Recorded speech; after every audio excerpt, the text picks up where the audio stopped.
Hi burners, welcome back to Clayburn. Welcome back to my channel. Please know how blessed I feel to have you with me today. So for those of you who are new to my channel and don't know me, my name is Cia Rain and I live in growing zone 6B in the Wablo Basin area of Missouri.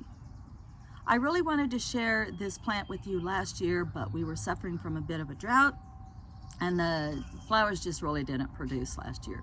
But this year, I was just going by the other day and noticed that this meadow is on fire with blooms. Can't wait to share it with you. Stay tuned.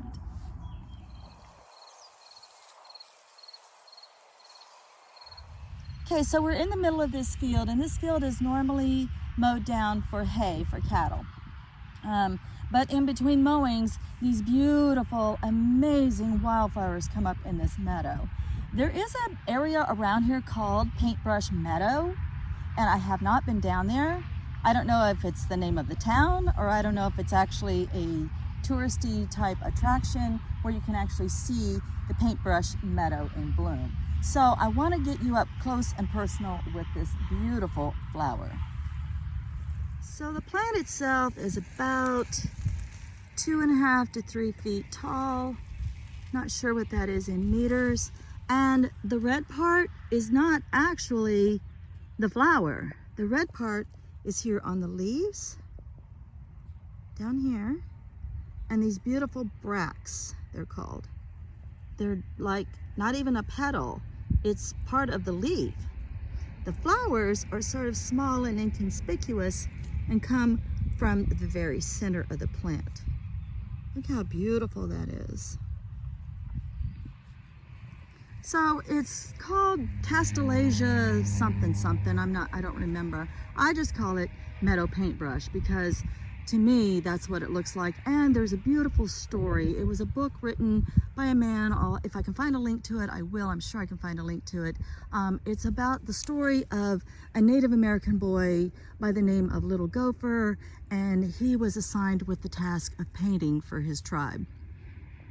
Well, Little Gopher was very good at his job, at his path in life, but he couldn't capture a sunset.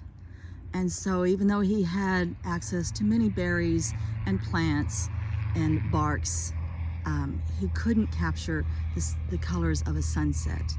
And I guess meadow paintbrush, or some people call it Indian paintbrush, fulfilled that task. But I just want you to see how beautiful it is. So this plant can't actually be like dug up and transplanted somewhere. It has to have a host plant nearby that it gets its nutrients from. So it's a bit of a vampire plant. But you can collect the seeds and get the seeds to grow for you if you have the right conditions. It is a perennial. It's the state flower for Wyoming, and there's several different species of it. It's not always red in nature. Sometimes it can be yellow or it can be green, but we have the red as a native growing flower in our area. So in some states, this plant is considered endangered and precious, such as California, and it's illegal to even possess the seeds for this plant, where it's highly endangered. In Wyoming, like I said, it is the state flower. I imagine it's very revered there. Now, in some states, this is considered just an invasive weed. It does need a host plant, like I said, and a very good host plant for this plant happens to be the Texas bluebell. I don't see any Texas bluebells right in this area, but I see some other plants around here that I know that it's getting lots of nutrition from. Like I said, it is a bit of a vampire plant and needs to get its nutrition from surrounding plants. This year, there's more than enough, and in our state, this plant just grows freely, and so I'm gonna pick just the smallest bouquet and take it back to the house with me. There we have it. I just stopped on my way up here and I picked a few wild garlic,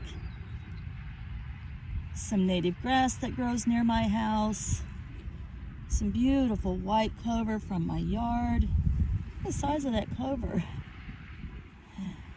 And I usually in my bouquets, I try to put 3 or an odd number anyway, either 1 or 3 focal plants. And so obviously the focal plant in this bouquet will be the meadow paintbrush. If you'd like to try to grow this plant in your own garden, plant it next to something that'll make a great host plant. Do a little research and order some seeds, and happy growing.